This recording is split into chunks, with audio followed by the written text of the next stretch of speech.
Perkenalkan, nama saya Benvenuto Desmond Marcelino Letsoin dengan NIM 22220036. Saya akan mempresentasikan pengujian alat saya yang berjudul Rancang Bangun Sistem Keamanan Ruangan Penyimpanan Barang Berharga di Pusat Gadai berbasis multisensor dan machine learning dengan notifikasi Telegram.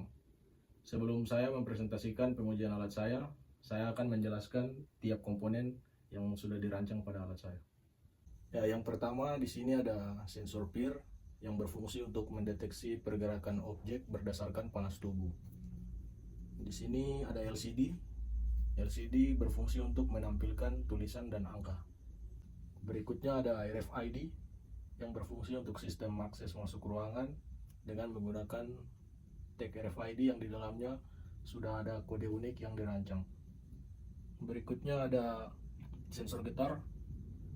Yang ini sensor getar berfungsi untuk mendeteksi ketukan atau dobrakan. Berikutnya ada solenoid. Solenoid berfungsi sebagai kunci pintu listrik otomatis. Dan di atasnya ada relay. Relay berfungsi sebagai saklar penghubung untuk mengaktifkan solenoid. Berikutnya ada limit switch. Limit switch berfungsi untuk mendeteksi keberadaan pintu terbuka atau tertutup. Selanjutnya yang di dalam akrilik ada print circuit board atau PCB, yang di atasnya ada ESP32 yang berfungsi untuk menerima data dan mengirim data, ESP32 CAM yang berfungsi untuk mengambil gambar. Berikutnya ada step down atau converter yang berfungsi untuk menurunkan tegangan ke 5 volt, dan ada buzzer yang berfungsi sebagai alarm. Dan yang terakhir ada tombol on off-nya yang berfungsi untuk mengaktifkan dan menonaktifkan alat. Selanjutnya kita akan melakukan pengujian alat. Pertama-tama kita akan mengaktifkan alat menggunakan tombol on off.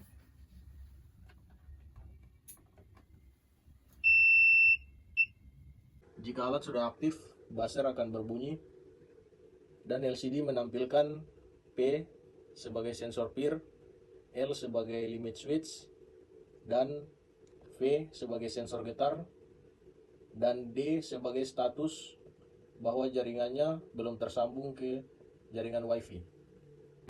Selanjutnya kita akan melakukan pengecekan status pada LCD. Di sini P sebagai sensor PIR berstatus 0.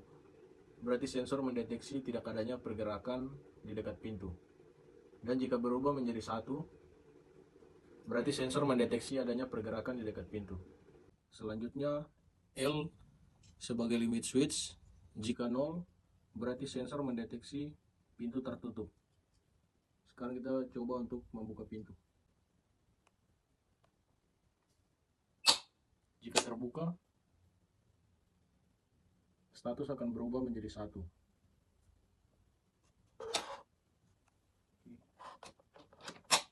Dan jika tertutup kembali lagi menjadi 0.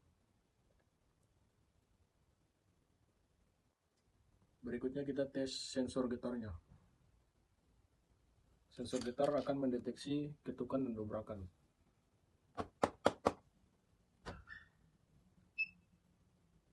Jika 1, sensor mendeteksi adanya ketukan. Dan jika 0, sensor mendeteksi tidak ada ketukan. Ya, berikutnya kita akan menyambungkan jaringan WiFi ke ESP32.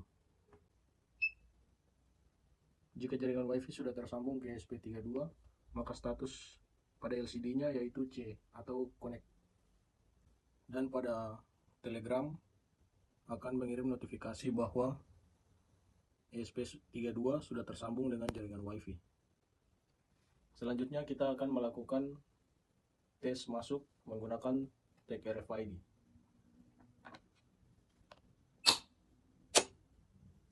Jika tag dikenali, maka pintu akan terbuka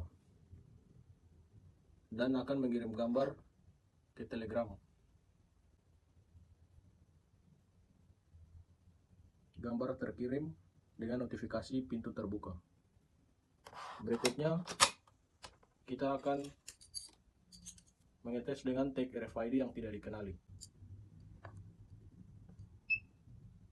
Jika tag RFID tidak dikenali, maka pintu tidak akan terbuka dan status di LCD-nya bukan member. Dan ESP32Kim akan mengambil gambar dan mengirim gambar pada Telegram. Selanjutnya, kita akan mengetes ketukan dan dobrakan pada pintu. Pertama, kita akan mengetes ketukan pada pintu. Jika terjadi ketukan, statusnya pada V sensor getar akan berstatus ketukan, dan jika dobrakan, alarm akan berbunyi dan status pada LCD dobrakan. Dan ESP32Kim akan mengambil gambar dan mengirimnya pada Telegram.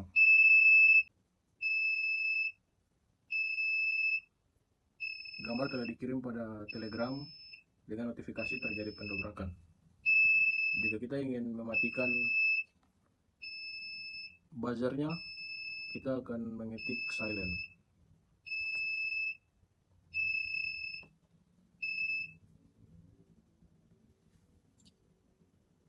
Demikian pengujian alat saya.